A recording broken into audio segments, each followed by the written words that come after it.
we can see here from front and the back. But yeah, a lot of model changes. We got some extra elements on the character. Those higher boots and leggings, and the tabards have changed. Hair has changed. A little reminiscent of the classic Aphrodite, but with a lot preserved from the current Aphrodite. Also a lot of color changes. We've got some kind of blue to purple to pink kind of spectral gradients across her cloth. Yeah, and updated the model a little bit from the last time we showed it off, addressed a lot of the community feedback, and I think looking better than ever. At some point, I might need to kill all minions or like spawn the pause or something because they'll just end the game. But we're going to play on Conquest. We're playing on Conquest today, and I'm driving because there's some things in Jungle Practice with some of these gods. Jungle Practice is a unique setup. Yep. Jungle Practice is local only. You might experience some bugs in Jungle Practice. You won't experience in multiplayer, so we're doing a custom multiplayer game to make sure that we don't experience any of those today. But yeah, Aphrodite. I will also need to spawn an ally, of course, because it's hard to demo much of Afro's kit without an ally. I'm getting used to this laptop tiny keyboard too. I know, yeah, it's a great laptop, but the keyboard takes some getting used to. All right, so let's just look at the kit a little bit first. We know we've got our kits. We've got our back off, our lovebirds, and our ultimate. Now, so it looks pretty normal, but there's a lot of things that are not normal or expected, right? There's a lot of new stuff with Aphrodite, and Aphrodite was one of those characters. Afro and Pele are the ones I worked on in this set. Have a lot of hidden tech, which we ported. But the new features for Aphrodite, so just to cover quick generals, she is still intelligence scaling only. There is no strength scaling on Aphrodite. She does not seem like a god who would use a lot of strength in anything that she does. Yeah, so I don't know. Back off, pushing you further or something. You know, we made some jokes about stuff like that, but no, it didn't really seem like fitting to her. So she's int only, and she deals magic damage only, obviously. Some of her new changes and new features, so yeah, strength scaling, no strength scaling. She might have some other scaling, but no strength scaling.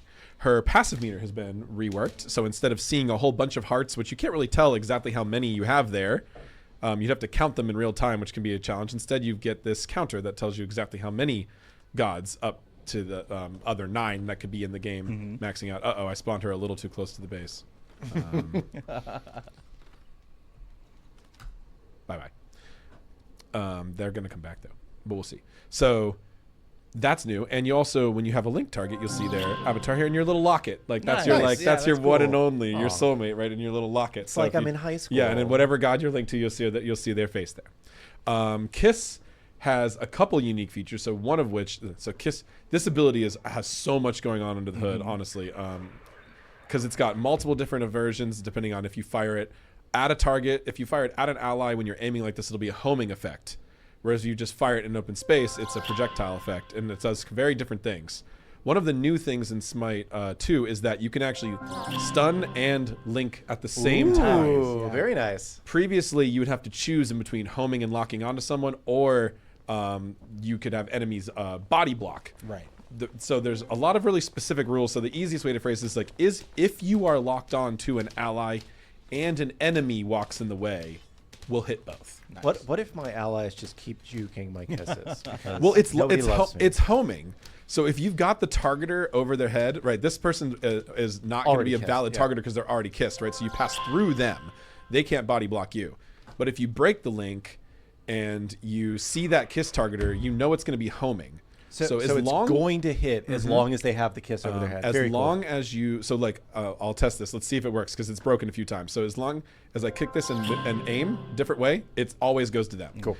And that'll update at the time of fire. So before the pre-fire even starts, at the earliest possible time when you've input the button, if you've got the targeter there, it should. It'll also do it if you adjust during the pre-fire as well into an ally space. So it's trying as much as it possibly can to hit this person that if you don't have them linked. If they are linked already, they're ignored. Okay. So I'm getting into some of the depth of this ability that's not just new features. A lot of this is brought from Smite 1. Right. No, Smite 1 has a lot of complicated tech here as well. And I think it's interesting just to talk through it all, right? Because like there's so much intricacies to all these gods that, like a lot of people are like, just, snap your fingers and bring them all over. It's like, well, there's a lot of stuff that we have to developed to make that happen, and we're trying to think how we can improve the kits where it makes sense. So. Right. So the main change here was that ability to link and stun at the same time. If you do that, you do get the long cooldown though. Otherwise, you could pretty much stun lock somebody. So long cooldown. The other new feature of the kiss that's a pretty much specific new feature is if you stay linked to a target for a duration, 4 to 5 seconds. Man, I really spawned that bot in a bad spot. If you stay linked for a significant amount of time, and then you need another ally, actually. This is how many things we need to show this kid. And then you switch targets, they both get jealous. Ah, okay. So a little bit of the design of the +1s for Afro are to encourage not just pocket healing for one person the whole game. So this is the one feature where you can make more jealous if you are switching targets, but if you just rapid switch, it doesn't do it. You have to actually stay linked for, I think it's 4 or 5 seconds. Right. And for people that don't know what jealousy does in the what is jealousy? It is a percent damage output multiplier. It is very strong. Yes. Effectively a super strength and int buff. Yeah, that's pretty awesome. Right. It is very good. So putting Chat jealousy. says Susanoo players in shambles. I know. You have to kiss both people now. I specifically made that comment to give them a hard time on those Susanoo Afro players. So those are the two official +1s with the kiss. We can look at more of the detailed targeting rules later if we want to. So a feature on the AO2, the back off. So previously back off, it always fires on you and your ally. In Smite 1, back off will only hit only one back off area would hit. So if we're both standing on this enemy Afro, it would just hit them one time. But in Smite 2, we're actually going to give you a little bit of additional bonus damage for hitting both areas. And this was one thing that we would see people do all the time. They would just assume, hey, the Venn diagram overlaps. If I hit that sweet spot, I should get some. Nope, there was no advantage in Smite 1. None. It just would only hit one as a sort of balance element. Obviously, double would be way too strong. Right. But in this case, actually, I don't have to worry about her because I can just push her back to where I want to have her. So now you get a little bit of bonus damage if you actually group up with your soulmate and hit them with the double back off. Outside of that, the ability does all the same effects. It has a knockback on Aphrodite and a slow. It is just damage on the enemy. There's a slightly different damage and base damage and scaling tunings for the two different things, which is also in Smite 1. So not really too much else on that ability. I know sometimes I tend to go too long and chat gets mad at me, so I'm going to try and keep moving. You're good. AO3 doesn't really have any super different +1. It does have one exciting slight new feature, which is it has intelligence scaling has returned to the heal. Ooh. The healing element for both herself and allies now scale off of intelligence. So you can build high int to deal high damage and have high healing. So is the thought more that Afro is primarily a mid laner, solo laner? Like, where do we see her? Because I know she was kind of more of a support later on in the Smite lifespan. Right. She's always been very flexible and can be good in a lot of places. I think we still are thinking of her as mid or support. Okay. So you could probably make her work in solo, but you can build her true support with the intelligence on the heal. That also increases the base numbers on the heal because there was a per level scaling. That's been removed. Okay. So you can build Tank Afro, and we've been testing Tank Afro. And even with the int scaling on the heal, Tank Afro feels really good because Tank Afro does have lots of utility that can be really useful, and have on low cooldown. And also, she transfers a significant portion of her protections to an ally. So even without any new Smite 2 tank scalings, she still has a strong, compelling reason to be Tank Afro. So then we were also looking to make int Afro better. The per level only healing from Smite 1 heal just felt really weak. So that makes sense. So basically, like, if you're support Afro, not building a lot of int, you're going to be providing a lot of protections. And if you're into Afro, you're going to be providing a lot more healing and damage. And you also don't need to be like full tank to be a support Afro. There's probably a lot of room Hybrid, to explore in between with active items, some int to boost your healing a bit, and certain types of effects that can proc. You could proc effects and things like that to do something in between. Certainly possible too. Very cool. So really just a scaling change outside of that.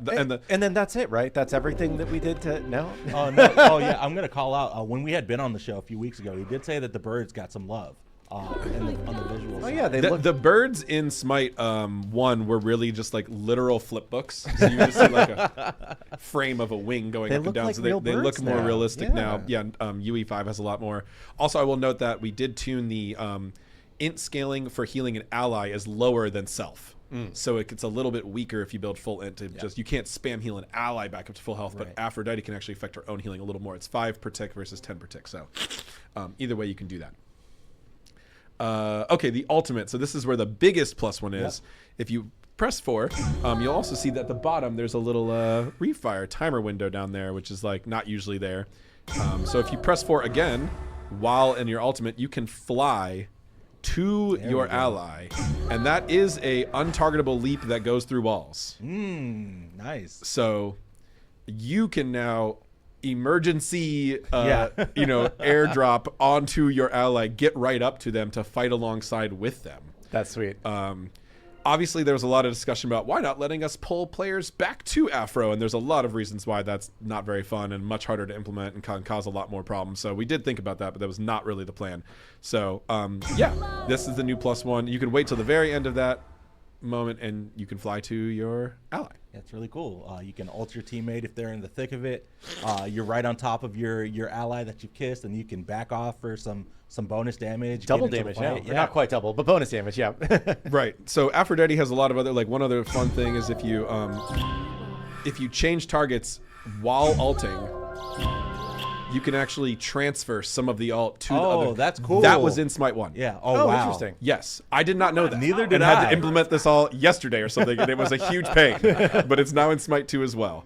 I wasn't sure if people were that into. It looks like I found maybe a repro for breaking the link too.